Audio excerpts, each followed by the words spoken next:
Kun sagantaa BBC afaan Oromooti. Nu waliin tura.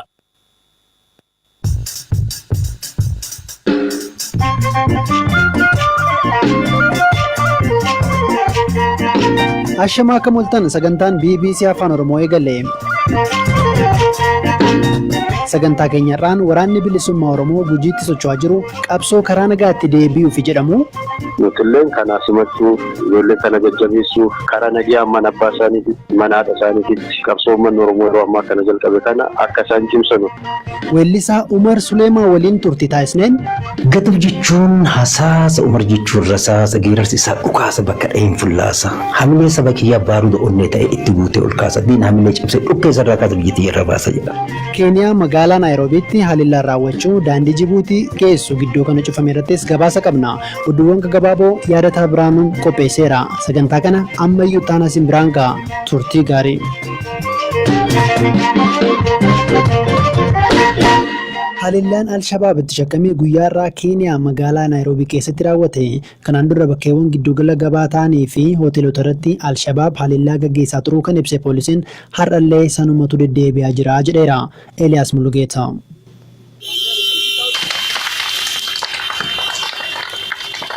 Naayiroobiitti bulchiinsa Westland keessa daandii Riverside Drive jedhamu gubbaa kan argamu hoteelli Duusit hoteela abbaa urjii 5 yogguu ta'u warri sooressaa fi aangawoonni mootummaa garaagaraa kan itti walga'anii fi walga'iiwwan garaagaraa itti gaggeessanidha. Haleellaa irraa kanaanis sagaleen dhoo'insaa fi dhukaasaa guddaa hoteela kana keessaa dhaga'amaa tureera. Konkolaatonnis abiddaan barbadaaniiru. Namoonni baay'eenis dhiigaan uwwifamanii gamoo kana keessaa yogguu ba'an suuraaleen agarsiisan miidiyaalee garaagaraa irratti mul'ataniiru. Namni gamoo hoteela Duusit keessa jiru tokko ergaa Tiwiitaraa bilbila isaarraa ergeen nu kadhadhaa haleellaa jala jirra. Yoon du'e ammoo maatii koo akkan jaalladhu itti himaa jedhee maxxanseera. Ajajaan poolisii Keeniyaa Inspektar Jeneraal Joseph Boynet ibsa kennaniin haleellaan kun haleellaa shororkeessitootaati jennee shakkina jedhaniiru. Somaaliyaatti kan argamu gareen Al-Shabaab gama isaatiin namoonni keenya naannoo Westland keessatti dallaa barbaachisaa keessa galanii jiru jechuun itti gaafatamummaa akka fudhatan ibsaniiru. Al-Shabaab Keeniyaa yeroo hedduu haleeleera. Akka lakkoofsa Awurooppaa Ebla 2015tti ajjechaan yuunivarsiitii Gaarrisaa dhiyeenya daangaa Somaaliyaatti ta'e kan yeroo kamiyyuu caalaa isa hamaadha. Haleellaa kanaanis namoonni 148 lubbuu isaanii dhabaniiru. Miseensonni garee kanaa qawwee qabatan barii barraaqa mooraa yuunivarsiitichaa seenuun barattoota kiristaana ta'an ajjeesaniiru. Haleellaan inni hamaan bara 2013tti wirtuu daldala Westgate'itti raawwatamedha. Kanaanis namoonni 68 lubbuu isaanii dhabaniiru. Akka jecha Al-Shabaabitti Keenyaa irratti kan xiyyeeffatu biyyattiin humna waraanaa ishee lafa Somaaliitti waan galchiteefi. Gabaasa Eliyaas Mulugeetaa dhageenyee dhukaasni ammas Naayiroobiitti itti jira. Poolisiin lakkoofsa namoota du'anii baruuf qorataa jira.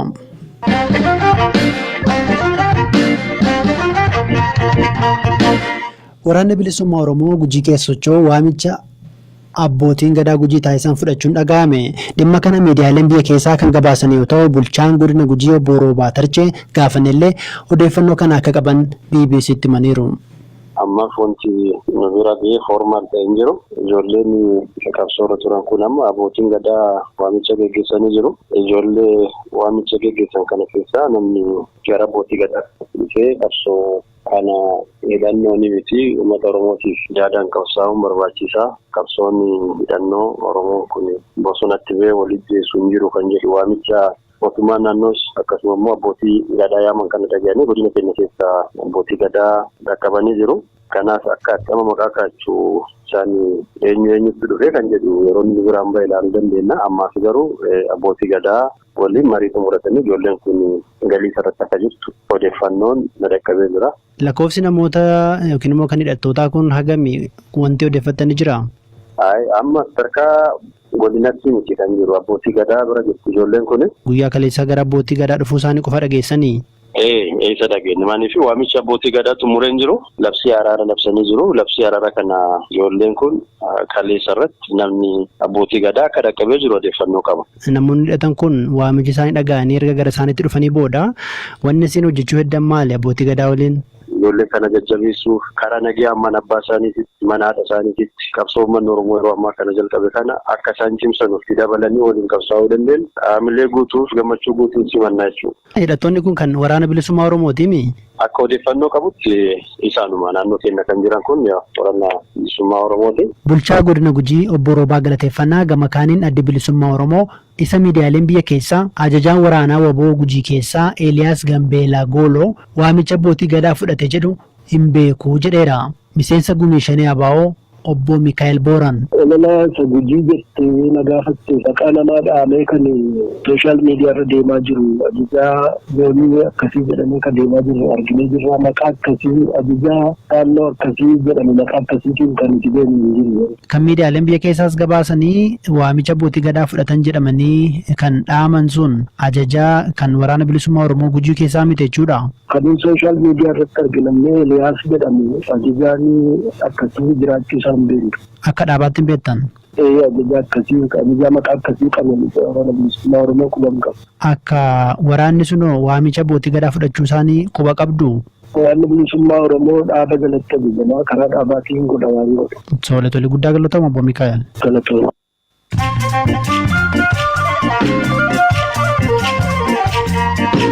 Amma immoo oduuwwan gaggabaaboon itti himuudhaaf yaadataa Biraanuu Istuudiyoo jira.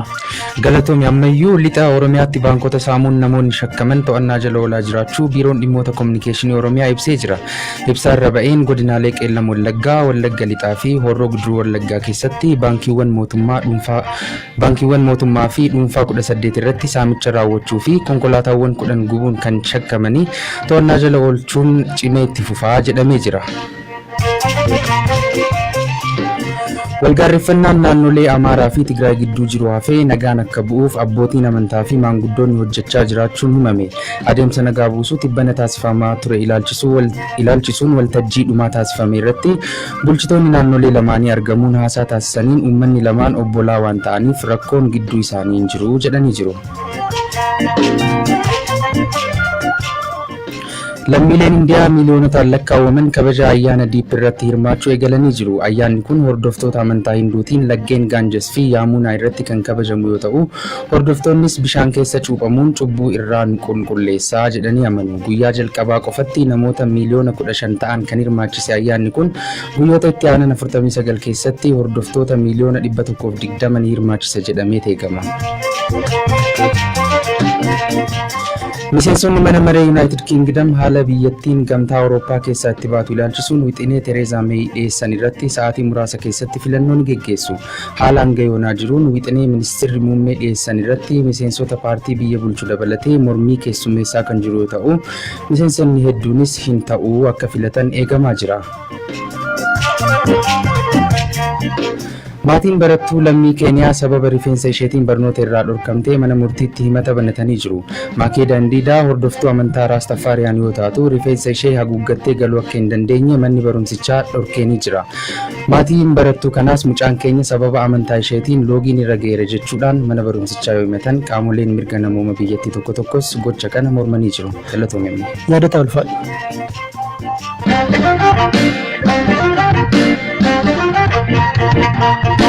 Hokkara naannoo Afaar keessatti dhibbana mudate tureen daandiin guddichi Finfinneerraa gara Jibuutii geessu akka cufamu sababa ta'eera. Daandii kana dargaggootaa fi ijoollee xixiqqootu ba'ee cufe. Kanaan miidhaan dhaqqabee akka ture konkolaachisaan karaa cufame irratti qabamee ture akkanaan dubbata. Namoonni daandii cufan irra caalan isaanii dargaggootaa fi ijoollee xixiqqoodha. Kan inni ijaan arge jechuudha. Gaaffii isaanii karaa nagaatiin wayita gaafatan argeera. Gaaffii dargaggoota kunneen keessa gugatanii namoonni badii raawwachaa turanis jiru. Sababa kanaan konkolaachistoonni naanee miidhaan qaqqabellee jira. Konkolaataan garagaluun balaan mudatellee tureera. Amma garuu daandiin kun banamaatti jira. Nageenya mirkaneessuuf dirqama akka qabu raayyaan ittisa biyyaa wayita daandiin cufamus ta'e walitti dhukaasuun raawwachaa ture. Calliseetu ilaalaa ture. Hoogganaan biiroo kominikeeshinii naannoo Afaar obbo Ahmad Koleetaa gaaffii dargaggoonni kaasan irratti erga mari'annee booda daandiin cufamee banameera jedhan. ሰሞኑን ያው በክልሉ ሶስት ቀበሌዎች Tibbana iddoowwan hawaasni Somaalee gosa isaa fi Affaar waliin ta'anii jiraatan gandoota sadi keessa hokkaratu ture. Rakkoo kana uumaa ka jiran saboota Affaarii fi Somaalee osoo hin taane gareewwan qindaa'anii hojii kontirbaandii hojjetan akka ta'anidha kan adda baasne. Daandiin guddichi Finfinneerraa gara Jibuutii geessu ka cufame kun dhuka dinagdee biyyattiiti. Kanaafuu namoota daandii kanatti dhimma bahuun kaayyoo kontirbaandii isaanii bakkaan gahuu fedhantu qindaa'anii hokkara uumaa jiru. Lakkoofsa gabatee konkolaataa adda baasuun miidhaa geessisaa turan. Nageenya naannoo eegsisuuf jecha mootummaan federaalaa humna nagaa eegsistootaa naannoo rakkoon jiru kanatti ramadee ture. Wayita kana humna hidhataa addaa kan naannoo Affaar akka bakka sanaa socho'u godhame. Kunis shakkii uumuun dargaggoonni gaaffii kaasaniiru. Gaaffii dargaggootaa ilaalcha keessa galchuun marii qondaaltota mootummaa naannoo federaalaa jaarsolii biyyaa fi qaamolee hawaasaa hirmaachise erga gaggeeffame booda daandiin cufames banameera. Hokkarri tures tasgabbaa'ee jira. Hoggana kominikeeshinii naannoo Affaar dhageenye kanaan dura uummata keenya cunqursaa jalaa baasuu fi biyya keenya waanjoo gabrummaa jalaa baasuuf watwaataa ture. Har'a immoo akkaataa uummanni keenya bilisummaa argate kana titikfatu irratti hojjechuu qabnaa jedhe weellisaan Oromoo aartist Umar Suleemaan. Dandeettii addaa ittiin beekamu keessaa geerarsaa fi ololoodhaan dubbachuu isaati. Kana irratti Buzuu Warqolaanaa waan isa gaafate dhaggeeffanna. Walaloon uumamaan lafumaa kaatee yeroo sana dhuftu garuu itti yaadu si barbaachisu waan dubbachuu barbaaddu sana itti yaaddee akka isin walaloo walitti qindooyteetiin wal mijeeffatteetiin hin dubbattu situ godha malee isin ufumaan dubbatamtu garuu akkasitti dubbachuu irra walaloo yoo dubbadhe naa ta'a akkastu natti naa mija'a. Umar qabsoo fi bosona galee ture. Ani durumaayyuu lafa qabsooti angaafuma dhaladhu lafa qabsoo keessa dhaladhe bosona keessatti dhaladhe qabsoo an karaa irraa ittiin dhufne keessatti dhaladhe keessatti guddadhe uummata qabsaa keessaa dhaladhe durumaayyuu kanaaf waan ani irraa dubbadhu rakkoo uummata kiyyaati rakkoo biyya tiyyaati rakkoo saba kiyyaati waan uummata kiyya keessa jirtu irraa waan dubbadhuu fi waan dubbachuu na malchiisu dirqiidha kuni waan keessa turre as geenne waan callisuu malchiisuu miti carraa argadhetti fi akka argadhetti kana dubbachuun dirqii na barbaachisa kanaafi. Gadab jechuun asaasaa Umar jechuun rasaasaa jedha uummanni yeroo mammaaku maalirraa ka'eeti uummanni kan akkana siin jedhu. Gadab jechuun hasaasa Umar jechuun rasaasa geerarsi isaa dhukaasa bakka dha'een fullaasa. Hamilee saba kiyyaa baaruuda onnee ta'e itti guutee ol kaasa diin hamilee cabsee dhukkee isarraa kaasa biyyattii irra baasa jedha. Hiikka isaa guutuutti. Hasaasa jechuun biyya sanii lafa naannoo saniitti dirree diriidha lafa akkana laaltee argitu. Umar jechuun rasaasa jechuun jecha ani jedhu sun ilaamee ija gurraatti dhaya osoo sodaa tokko irraa hin qabaatiin osoo argitee mamaa hin godhin ilaamaa keessa galchite. Wanti ani irraa dubbadhu sun ta'e irraa gadi hin dhidhimne ta'e irraa ammoo itti ol hin baafne haqarratti hirkatte. Qawwee hidhachuu dura onni akka inni hidhatu. Sana booda surri akka inni hidhatu akka inni itti yaadu waan hojjetu itti yaadee akka hojjetu.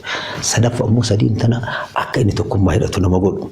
Kanaafi wanti ani hojjedhu kun rasaasa wanni ani jedhu kun ammoo argitee bakka dha'e wanni ani dhayu suni namni sun dandamatu hin danda'u.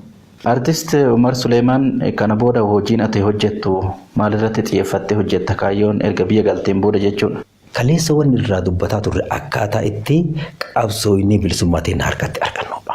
Wanni sun argitee ati loltee lolchiiftee akkasuma ammoo duutee ajjeeftee akka bilisummaatii harkatti argattudha. Kakalee irraa dubbataa turre. Har'a ammoo wayita dhufnu kana waamicha nagaa nu godhamee dhufne. Waamicha nagaa gaafa nu godhamee dhufne kana waamicha nagaatiin as jirra. Amma lola ka jedhamu hiikka kana hin jiru. Maalinni uummanni keenya ka amma ka'ee jiru kuni osoo lolli jiraate kaleessa asirratti qotee bulaan keenya daangaa haga daangaa bakka kana dhaabatee hin dhiichisu ture. Asin dhufee nan simatu ture. Namni lama waliin argu ture bakka kanatti. Uummata keenya tasgabbeessinee akkuma afeeramne seeraan dhufne hiika kana jirru nagaa keennan karaa nagaa irratti waan arganne kana qabanne uummanni keenya bilisoomee jira. Bilisoome garuu akka bilisummaa itti eeggatuun argan. Bilisoome jechuun maal jechuun kaleessa asuu dhufuun bilisummaadha dursa mirga keennaaf. Mirga keennaaf qotee bulaan dangaasanii ka as keessatti ol seenu gabboof deengadda ati akkamitti dhokataa turte naan jette kana ani dhufee waltajjii galma barkumee irratti dubbachuu jechuun bilisummaa kiyya. Bilisummaa tan akkamitti ifannaan uummanni kiyyallee ka achi ka'ee asin asumatti bilisoome. Bilisummaa akkamitti ifannaadha.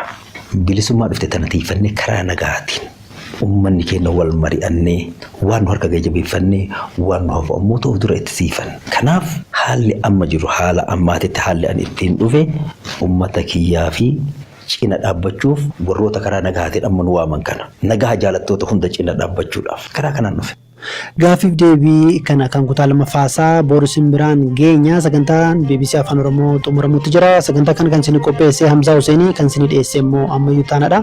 Halkan kuni halkan gaarii isiniif haa ta'u. Thank you.